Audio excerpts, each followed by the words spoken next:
ఇవాళ స్పష్టంగా నేను ఆధారాలతో సహా చెప్పదలుచుకున్నా. ఇప్పుడు చంద్రబాబు నాయుడు గారిని ఈయన ప్రజాభవన్కు పిలిచిండి ఈ మధ్యలో పోయిన సంవత్సరం, మీ అందరికీ తెలుసు. జూలై 6, 2024 జూలై 6, 2024 నాడు 2 రాష్ట్రాల మధ్య సమస్యలు పరిష్కరించుకుందామని ప్రజాభవన్కు చంద్రబాబు నాయుడు గారిని ఆహ్వానించాడు. ఆహ్వానించిన తర్వాత ఆ విభజన హామీల ముసుగులో గోదావరి బనకచెర్ల చీకటి ఒప్పందం ప్రజాభవన్ ఆధారంగా రేవంత్ రెడ్డి చంద్రబాబు నాయుడు మధ్య జరిగింది. ఎందుకంటే జూలై 6, 2024 నాడు ప్రజాభవన్లో రేవంత్ రెడ్డి చంద్రబాబు నాయుడుల మీటింగ్ జరిగింది. ఆ తర్వాతనే ప్రాజెక్టు పనులు స్టార్ట్ అయినాయి. రేవంత్ రెడ్డి గారు అదే రోజు ప్రజాభవన్ వేదికగా తెలంగాణ నీటి హక్కులకు మరణ శాసనం రాసిండు రేవంత్ రెడ్డి. ఆ తర్వాత ఏమైంది? జూలై 6, 2024 రేవంత్ చంద్రబాబు కలిసిండ్రు. సెప్టెంబర్ 13, 2024 ఉత్తమ్ కుమార్ రెడ్డి గారు సతీ సమేతంగా బెజవాడకు పోయి బజ్జీలు తినొచ్చిండు. అక్కడ సైలెంట్ అయిపోయింది. ఇక బెజవాడ బజ్జీలు తిని బెజవాడకు పోయి చంద్రబాబు నాయుడు సతీ సమేతంగా కలిసి గోదావరి బనకచెర్లకు ఉత్తమ్ కుమార్ రెడ్డి కూడా పచ్చ జెండా ఊపిండు.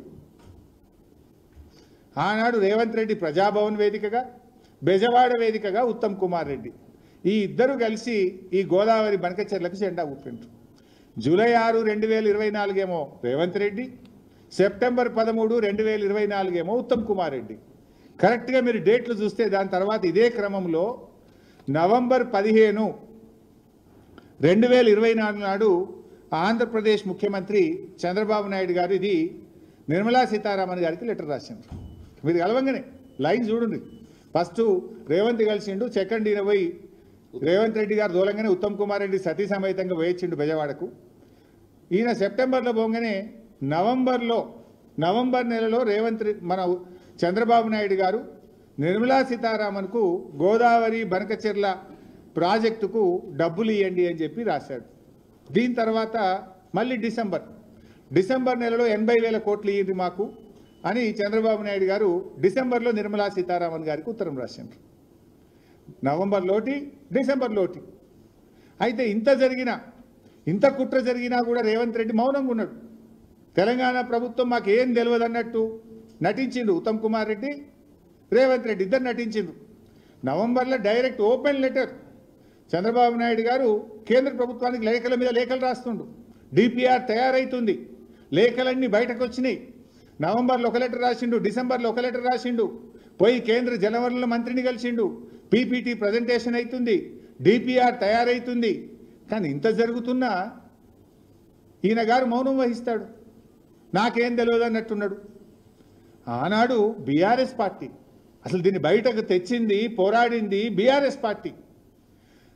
ఆ రోజు జనవరి 24వ తేదీ నాడు ఇదే తెలంగాణ భవన్లో నేను ప్రెస్ మీట్ పెట్టి ఈ విషయాన్ని బయటకు తెచ్చి లేఖలు బయట పెట్టినా.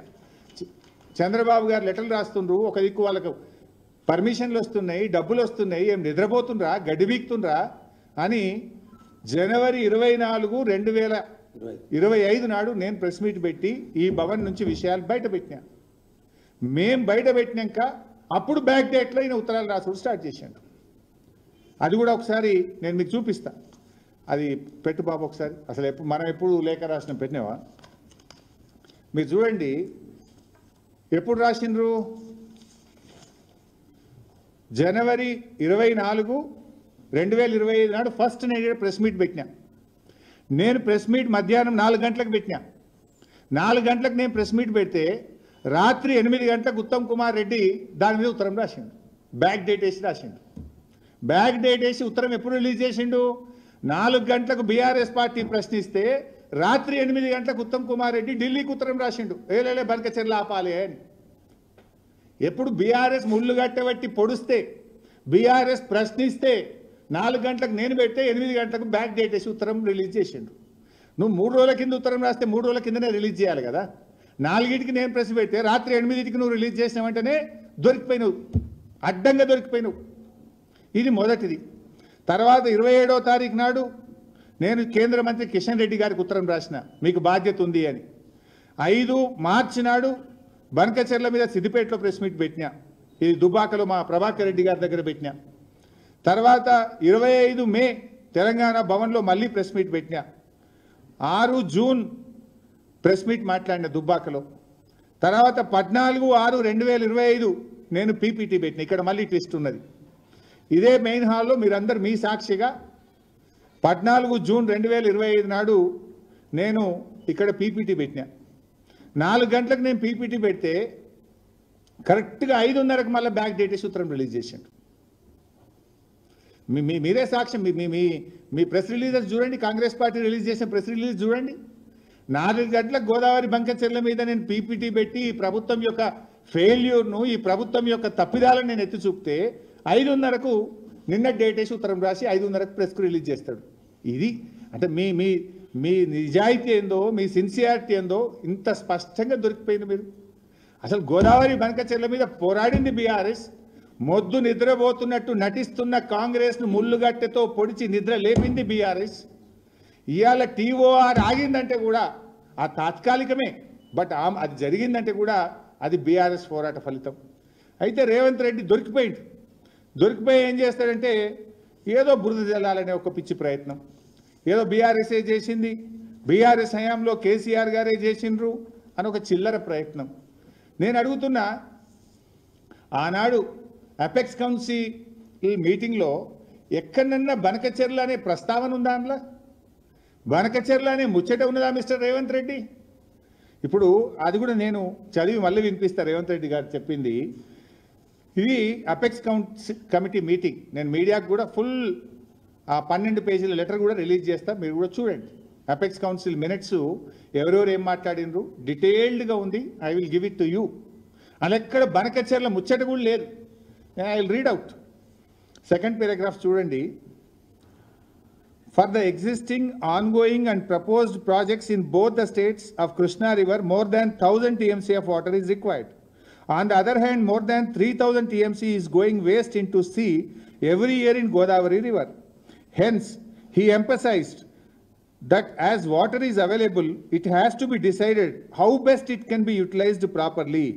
He stressed the need for developing understanding between the two states by sitting together and amicably settling the issue.